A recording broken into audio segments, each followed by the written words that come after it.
Hello friends, I am Saksham Pandey. I secured all India rank of 10,860.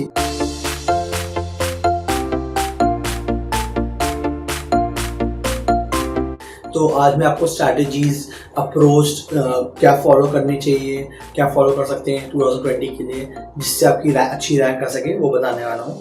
और जो मैंने क्या क्या अपनी मिस्टेक से सीखा आपको वो बताऊँगा। तो मैं बात करता हूँ सब्जेक्ट की।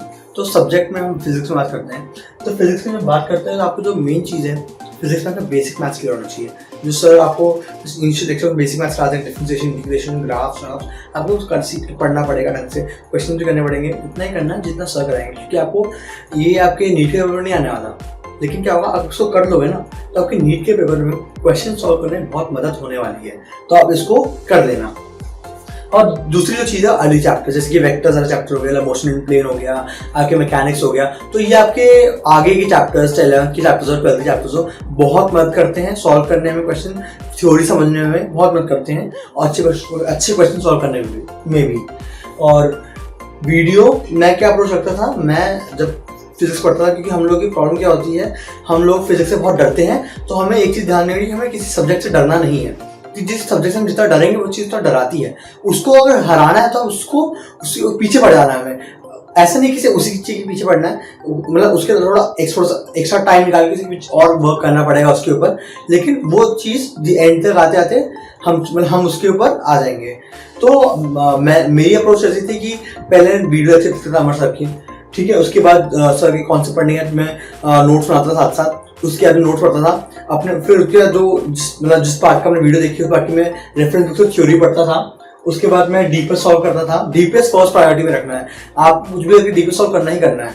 और जब आपको अगर टाइम बच जाए तो आप क्वेश्चन कर सकते हैं रेफरेंस बुक से। तो रेफरेंस बुक क्या होता है, मैं करता था क्योंकि मुझे ना मैं आता था कि जितने क्वेश्चन करूँगा, मैं जानता था कि जितने क्वेश्चन करूँगा उतना अच्छा है। तो फिर उसके बाद जो मैंने डीपीएस से हो या क्वेश्चन किया रेफरेंस बुक से, आपको टाइम लगा के करने पड़ेंगे। इतना टाइम लगाना है, इतने क्वेश्चन करने हैं, क्योंकि आज जो आपका पेपर है वो बहुत टाइम लिमिटेड पेपर है। तो आपको टाइम लगा के अगर अभी से प्रैक्टिस करोगे तो आपके आगे आके बहुत हेल्प होगी। तो आप टाइम लगा के क्वेश्चन सॉल्व करने हैं। उसके बाद जो मैंने डीपीएस में देखा और क्वेश्चन जो रेफरेंस सॉल्व किया, जो मेरी गलतियाँ हैं मुझे देखनी पड़ेगी, अपनी गलती को सीखना, अपनी गलती को देखना पड़ेगा। मैंने क्या गलती है, मेरे कॉन्सेप्ट में गलती है या मेरी अप्रोच में गलती है, या तो मेरा बेसिक मैथ्स क्लियर नहीं है, तो मैं उस पर वर्क करता था ऐसे करके। तो आपको धीरे धीरे प्रैक्टिस करनी पड़ेगी फिजिक्स में, खूब प्रैक्टिस करनी पड़ेगी फिजिक्स में, अगर आपको फिजिक्स में अच्छा स्कोर करना है। उसके बाद करते हैं केमिस्ट्री। तो केमिस्ट्री में पहले बात करेंगे ऑर्गेनिक की। तो ऑर्गेनिक में हम जीओसी की बात करते हैं। तो जीओसी में क्या है, आपको जीओसी की नेमिंग हो गया, आपके इफेक्ट्स हो गया, आपको ढंग से करना पड़ेगा, उसके क्वेश्चंस करने पड़ेंगे, थ्योरी पढ़ के, नोट्स बना के, लेक्चर, फिर एनसीईआरटी पढ़ना है आपको। एनसीईआरटी पढ़ने के बाद आपको क्वेश्चंस करने हैं, और जितना सर कराए, खासकर ऑर्गेनिक होता है। तो ऑर्गेनिक में क्या होता है, हम लोग ज़्यादा करने की जब सोचते हैं तो हमें चीज़ें बहुत कंफ्यूजन हो जाती है। तो आपको उतना ही पढ़ना है ऑर्गेनिक में जितना सर कराएं, क्योंकि सर को पता है कि क्या लिमिट है एग्जामिनर की, तो सर उस पर उतना ही कराते हैं जितना आ सकते हैं। तो आप भी उतना ही करो, ज़्यादा जाने की जरूरत नहीं है किसी चीज़ पे, ठीक है। तो ऑर्गेनिक में जीओसी अच्छे से प्रैक्टिस करो। और जब क्या होता है जीओसी का क्या होता है, हाइड्रोकार्बन शुरू आते हैं, फिर हैलो एल्केन, हैलो एरीन, मतलब ग्रुप एलिमेंट्स, ग्रुप शुरू आते हैं, डिफरेंट ग्रुप शुरू आते हैं। तो आपको उनको एनसीईआरटी आपके वीडियो देखनी है, फिर आपको नोट्स सुनाने हैं, नोट्स पढ़ने हैं, फिर एनसीईआरटी पढ़नी है। तो एनसीईआरटी नेम रिएक्शन उनके मैकेनिज्म आने चाहिए, और वो भी मैकेनिज्म आने चाहिए जो सर करा रहे हैं। उसके बाद आपको प्रॉपर्टीज जो हैं वो आपको याद होनी चाहिए, क्योंकि प्रॉपर्टी से भी कभी कभी क्वेश्चन पूछ ले जाते हैं। ऑर्डर जो है, चाहे बॉइलिंग पॉइंट का ऑर्डर हो, एसिडिक प्रॉपर्टी का ऑर्डर हो या बेसिक प्रॉपर्टी का ऑर्डर हो, सब आपको आना चाहिए, क्योंकि इस बार पूछे गए तो अगली बार पूछ सकते हैं। तो आपको ऑर्डर याद होना चाहिए बाहर, जो एनसीईआरटी में खासकर दे रखे हैं। उसके बाद बात है फिजिकल केमिस्ट्री। तो फिजिकल केमिस्ट्री की अप्रोच क्या है, फिजिक्स जैसी है। इसमें आपको थ्योरी पढ़नी है, वीडियो देखनी है, नोट्स आने हैं और क्वेश्चन सॉल्व करने हैं। क्वेश्चन जितने करोगे उतने अच्छी प्रैक्टिस, जितने क्वेश्चन करोगे उतना कॉन्फिडेंस बढ़ेगा। तो फिजिकल केमिस्ट्री की अप्रोच फिजिक्स जैसी है। तो क्वेश्चन करते रहो, क्वेश्चन की प्रैक्टिस करते रहो, अच्छे क्वेश्चन की प्रैक्टिस करो, यही अप्रोच है फिजिकल केमिस्ट्री में। इनऑर्गेनिक की बात करूँ तो इनऑर्गेनिक में क्या है, केमिकल बॉन्डिंग जो चैप्टर है, केमिकल बॉन्डिंग, उसमें आपको केमिकल बॉन्डिंग में आपको जितना अच्छे से उस चैप्टर को तैयार कर सको उतना अच्छा है। क्योंकि क्या होता है, जब आप ब्लॉक एलिमेंट करोगे, एस ब्लॉक, पी ब्लॉक, तो आपका जो याद करने का पार्ट होता है वो 60% डिक्रीज हो जाता है अगर आपने केमिकल बॉन्डिंग अच्छे से की हो, क्योंकि आप प्रॉपर्टीज आप इन सबको आप समझ सकते हो, इसकी क्या प्रॉपर्टी डाउन द ग्रुप क्या इंक्रीज होगी या मतलब किसकी क्या प्रॉपर्टी इंक्रीज हो रही है, तो आप समझ सकते हो। तो इसलिए आपको केमिकल बॉन्डिंग आपने अच्छे से किया हो तो आपकी बहुत मदद होती है। तो अगली जो चीज़ है वो एनसीईआरटी इंटेक्स क्वेश्चन। एनसीईआरटी पढ़ना बहुत जरूरी है, याद रखना। तो एनसीईआरटी के इंटेक्स क्वेश्चन जो ब्लू बॉक्स में रखे हैं, क्वेश्चन दे रखे हैं, बीच बीच में 18 भी आए, 19 भी आए, 17 भी आए, तो आपको ध्यान देना पड़ेगा इन क्वेश्चंस पे। और आपको चाहे बैक क्वेश्चंस भी वो भी करना पड़ेगा। और मैं बोलूँगा आप ऑर्गेनिक के भी करो, फिजिकल केमिस्ट्री को तो आप अपने रेफरेंस बुक से कर लोगे, डीपीएस से कर लोगे, लेकिन आपको ऑर्गेनिक और इनऑर्गेनिक के, खासकर इनऑर्गेनिक के इंटेक्स क्वेश्चन या बैक क्वेश्चन करना बहुत जरूरी है, और ऑर्गेनिक के भी बहुत जरूरी है। ठीक है, अब बात करते हैं हम बायोलॉजी की। तो मेरी क्या अप्रोच रहती थी बायोलॉजी में, सर लेक्चर पढ़ाते थे, लेक्चर डिलीवर करते थे, तो कॉन्सेप्ट क्लियर होता, लेकिन कॉन्सेप्ट को आपको नोट्स पर डालना पड़ेगा। ठीक है, नहीं तो आप भूल जाओगे। आपने नोट्स पर डाला तो आप सर एनसीईआरटी की स्लाइड दिखाते हैं वो मत कॉपी करो, क्योंकि एनसीईआरटी की आप तो पढ़ी आपके पास, तो वो कॉपी करने की जरूरत ही क्या है। तो आप क्या करो, आप ना जो सर समझा रहे हैं आप उसको लिखो अपने वर्ड्स में, जैसे आपको कंफर्टेबल लगता है। मैं भी वही करता था, मैं ट्राई करता था कि अपने नोट्स को थोड़ा विजुअल फॉर्म में बनाऊँ, पिक्चर्स बनाऊँ, क्योंकि वो माइंड में ज़्यादा टाइम तक रिटेन रहती हैं, इसलिए पिक्चर्स बनाता था। उसके बाद में उस पार्ट का एनसीईआरटी पढ़ता था और डीप में जरूर सॉल्व करता था। ठीक है, टाइम लगा के। उसके बाद जब चैप्टर खत्म आता था तो मैं क्वेश्चन प्रैक्टिस करता था उस चैप्टर के। आप यकीन नहीं करोगे, मैंने पूरे सेशन में सिर्फ बायोलॉजी में डीपीएस प्लस रेफरेंस बुक, और मैंने एक और रेफरेंस बुक ले रखी थी, उससे 30,000 प्लस क्वेश्चन किए थे। क्योंकि मुझे लगता है जितने क्वेश्चन प्रैक्टिस करूंगा उतना अच्छा है, उतना मुझे समझ में आएगा क्या मेरी क्या प्रॉब्लम आ रही कॉन्सेप्ट में। तो आप इसलिए मैं उतने क्वेश्चन करता था। तो हम लोगों को जितना हम 12 थ्योरी पढ़े उतना ही जरूरी हमारे क्वेश्चन करना भी है। तो क्वेश्चन करना आप भूला हूँ। ठीक है, क्या होता है हमारा पेपर अभी टाइम है 6-7 महीने हैं। ठीक है, तो हमें जो पूरी जर्नी में जो हमें मदद कर रहा है वो कॉन्फिडेंस है। और कॉन्फिडेंस कैसे आता है, जितने क्वेश्चन करते हैं, जितने कॉन्फिडेंस करते हैं हम, जितने क्वेश्चन करते हैं उतना कॉन्फिडेंस आता है, और हमें आगे बढ़ने में बहुत मदद करता है अपनी जर्नी में। ठीक है, उसके बाद आपको कोई डाउट नहीं छोड़ना, सबसे इम्पोर्टेंट आपको डाउट नहीं छोड़ना। जो आपके डाउट्स आप क्लियर करो, या डिस्कशन फोरम में डालो, या डिस्कशन या डाउट सेशन में पूछ लो। क्योंकि स्पेशली जो मुझे बायोलॉजी में डाउट आते थे तो मैं शैलान से पूछता था, मुझे शैलान बहुत अच्छे से एक्सप्लेन करती थी, मतलब मुझे सारे डाउट क्लियर आते थे। क्योंकि डाउट आप छोड़ते हो ना, जब एंड में बैठते हो ना तो आपको दिखते हो डाउट, तो आप फिर उनको ढूंढते हो, यहाँ से ढूंढते हो, वहाँ से ढूंढते हो, तब बहुत टाइम वेस्ट करते हो। तो आप जैसे चलते जाओ अपने डाउट्स क्लियर करते जाओ, कोई डाउट्स रखने नहीं है। ठीक है, उसके बाद जो सर पढ़ाएं, चाहे अमर सर हो, संजय सर हो, गजेंद्र सर हो, जो सर पढ़ाएं हमें उसके बाद कुछ नहीं जाना।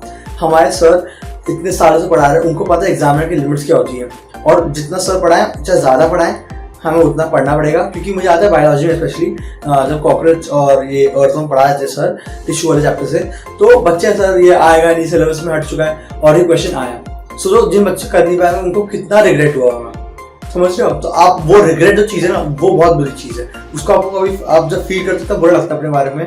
तो आप उस रिग्रेट को अवॉइड करने के लिए जो सर कराना है आप सब कुछ करो, चाहे ज़्यादा पढ़ाएं किसी चैप्टर में, कम पढ़ाएं, करना आपको सब कुछ है। ठीक, तो अब हम इसके बात करेंगे रिविजन और बाकी सब चीज़ों के बारे में। हम कंटिन्यू करते हैं सेल्फ स्टडी से।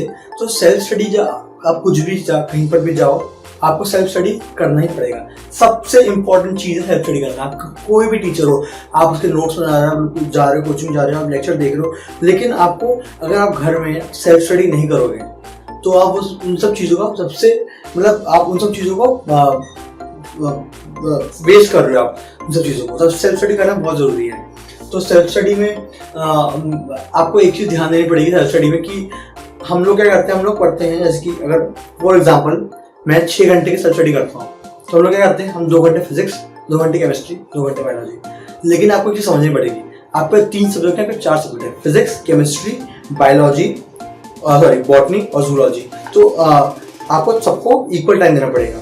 हो सकता है वो चैप्टर या कोई सब्जेक्ट वीक हो तो आप उसको थोड़ा सा टाइम किसी में से निकाल के, जब आपको थोड़ा बहुत स्ट्रॉन्ग है उसमें से दे दो, क्योंकि उस चैप्टर को उस सब्जेक्ट को थोड़ा स्ट्रॉन्ग करने के लिए वो सब लेगा। लेकिन आपको ट्राई करना है कि आपको सबको इक्वल टाइम देना पड़ेगा, क्योंकि बायोलॉजी 360 मार्क का है। हम उसको ऐसा नहीं कि हम 6 घंटे से 2 घंटे दे रहे हैं और बोल रहे हैं कि काफ़ी है। नहीं, आपको उसको हाफ टाइम देना पड़ेगा, क्योंकि it carries half the weightage of a paper, उसका हाफ टाइम देना पड़ेगा आपको। तो आपको अच्छे सेल्फ स्टडी करनी पड़ेगी। ठीक है, आपको सेल्फ स्टडी में डीपीएस नहीं आता है, आपको खुद पढ़ना है, थ्योरी पढ़नी है, एनसीईआरटी पढ़नी है, वो सब आता है, 12 पढ़नी है, नोट्स पढ़ने हैं, तो ये सब चीज़ आती है सेल्फ स्टडी में। और अच्छा खासा टाइम निकालना पड़ेगा आपको स्टडी में, क्योंकि आपके सभी और कोई आपको समझो आपका एम ही वही है, जो सीट है ये आपको मेडिकल में, तो आपको अपने टाइम काटना पड़ेगा, बाकी सब चीज़ों में आपको टाइम निकालना पड़ेगा। तो जो अगली चीज़ आती है रिविजन। रिविजन में हम लोग क्या करते हैं, अभी तो कोई प्रॉब्लम नहीं आएगी रिविजन में, लेकिन रिविजन में प्रॉब्लम आती है 1-2 महीने में। तो 1-2 महीने में क्या होता है, हम लोग नोट्स देख लेते हैं उस टाइम पर, तो इतनी कोई खास प्रॉब्लम तब भी नहीं आती, क्योंकि हमारे साथ टाइम होता है कि हम नोट्स एक बार वापस देख सकते हैं जिसमें हमें प्रॉब्लम याद नहीं हो रहा है। लेकिन क्या होता है, अब जब 3-4 महीने और जाएंगे तो आपके पास टाइम नहीं बचेगा। तो मैं क्या करता था, जब अब 3-4 महीने टाइम बचेगा कि आप पूरे नोट्स देख लो, तो आपको टेंशन होने लगेगी, और टेंशन जब होगी तो आप वो ही नहीं पढ़ाओगे जब चल रहा है। तो मैं क्या करता था, खास फिजिक्स केमिस्ट्री में मैंने वो अपने चैप्टर्स को मैंने शीट्स में बना रखा था और दीवार में चिपका रखा था। मैं आपको दिखाता हूँ, अभी मैं बताता हूँ, मैं दीवार में चिपका रखा था फिजिक्स और केमिस्ट्री को। और बायोलॉजी को मैंने रिवाइज करने का अलग तरीका था।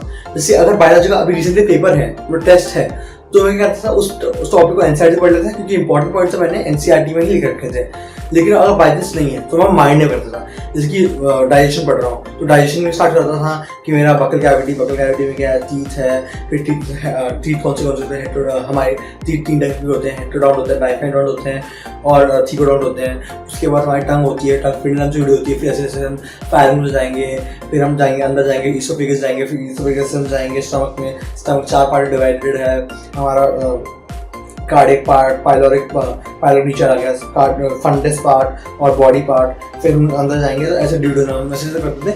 तो अब मैं ऐसे पूरा चैप्टर 15 मिनट में कर देता था, और जो प्रॉब्लम होती थी मैं लिख के उसको एनसीईआरटी में देख लेता था जब मेरा टेस्ट नहीं होता चैप्टर का। तो ऐसे में 15 मिनट में पूरा चैप्टर वाइज कर देता था। तो ये भी आप अप्रोच कर सकते हैं। और जो इंपॉर्टेंट बायोलॉजी के पॉइंट जो सर बोलते थे इस बार आएगा 2020 में पक्का आएगा, वो तो आपको लिखना ही पड़ेगा, क्योंकि 19 में सर ने बोलता वो भी आया है, तो आपको लिखना ही पड़ेगा। आपको लिख लो कहीं पेज में और चिपका लो, देखते रहो कि आएगा। तो आपको जिसकी इनको आपको महीने में 1-2 बार रिवाइज करना पड़ेगा, जो शीट्स नहीं है। देखिए आपको पेपर पास आते हैं, नीट 1-2 महीने बच्चे थे मेरे, तो मैं उसको हर हफ्ते बोल रहा हूँ, हर एक दिन एक फिजिक्स लिखता था, केमिस्ट्री लिखता था। लेकिन जब पूरा बचा था, जब एक हफ्ता था, तो फिजिक्स केमिस्ट्री सबको एक दिन सब कुछ दिखता रहता था। ठीक है, एक दिन सब कुछ कम्प्लीट करता था, बायोलॉजी फिजिक्स केमिस्ट्री शीट से।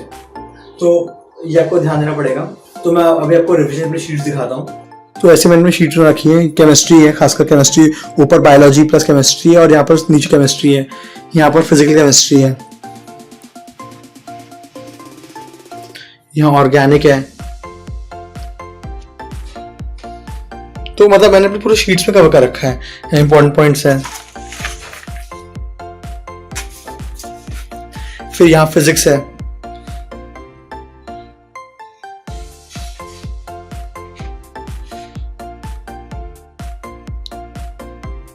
बायोलॉजी, इंपॉर्टेंट बायोलॉजी के पॉइंट्स हैं। अभी मैं आपको शीट दिखाया, अपने से रिविजन कर रहा था। तो अब मैं आपसे ऐसी बात करने वाला हूँ जो मुझे लगता है कि सबसे इम्पोर्टेंट चीज़ है कि देखो ऐसा है कि अभी हमें मतलब कुछ आप हमारे साथ ड्रॉपर्स बोलना उसका गलत है। कुछ लोगों ने अपने गोल के लिए एक और ईयर लिया होगा, कुछ हमारे साथ गलतियाँ होंगी, तो आपको अपने टाइम खुद निकालना पड़ेगा, आपको सब कुछ खुद मैनेज करना पड़ेगा। प्रॉब्लम को आएगी, डेफिनेटली आएगी। जब आपका लक्ष्य इतना बड़ा है तो प्रॉब्लम्स आएगी, आने ही चाहिए, क्योंकि आपको पता लगना चाहिए आपका लक्ष्य है कितना बड़ा। तो आप उनको फेस करना पड़ेगा, क्योंकि आपका जो एग्ज़ाम है, जो आपका कंपटीशन है, वो सिर्फ एक दिन में 3 घंटे में खत्म नहीं होने वाला। तो आपका कंपटीशन आज से लेके जब से स्टार्ट किया पढ़ना अपने नीट के लिए, तब से लेके आपका सब पेपर है तब तक, तो आपका कंपटीशन तब तक चलता है। और आप हर रोज़ 15 लाख लोगों से भी कम्पीट कर रहे हो और अपने से भी कम्पीट कर रहे हो। आपको हमेशा सोचना पड़ेगा आज मुझे आज से कल से बेटर करना है, क्योंकि अगर ये अप्रोच रहेगी ना, किसी और से कंपेयर करने की कोई ज़रूरत ही नहीं है। ये अप्रोच रहेगी ना, तो आप धीरे धीरे बढ़ोगे आगे और आप अपने जो लक्ष्य तक पहुंच जाओगे बेसिकली। तो मैं जब स्टार्टिंग में गया तो मेरी बहुत कम रैंक रही थी, 500 के बाहर आती थी। फिर मैंने अपने आप को धीरे धीरे, टाइम लगता है इम्प्रूव के 500 के अंदर, 100 के अंदर, फिर धीरे धीरे 50 के अंदर, फिर 10 के अंदर, और रैंक 1 भी आई है, रैंक 2 भी काफ़ी बार आई है। तो आपको फिर कांस्टेंट रहना पड़ेगा। रैंक 10 के अंदर, रैंक 15 20 के अंदर आपको कांस्टेंट अपने बढ़ाना पड़ेगा कि जिसके अंदर रहना है। अपने आप को वर्क करना पड़ेगा, कॉन्स्टेंटली वर्क करना पड़ेगा, जिससे आपको पता लगेगा, अपनी गलतियों को समझना पड़ेगा। आपको ऐसा कभी का टाइम आएगा कि आपको लगेगा सब आपके अगेंस्ट है, लेकिन आपको अपनी कभी होप नहीं हारनी है। आपको हमेशा अपने आप को शाबाशी देते हुए आगे बढ़ना पड़ेगा कि तूने आज ये अच्छा किया, तूने वो अच्छा किया।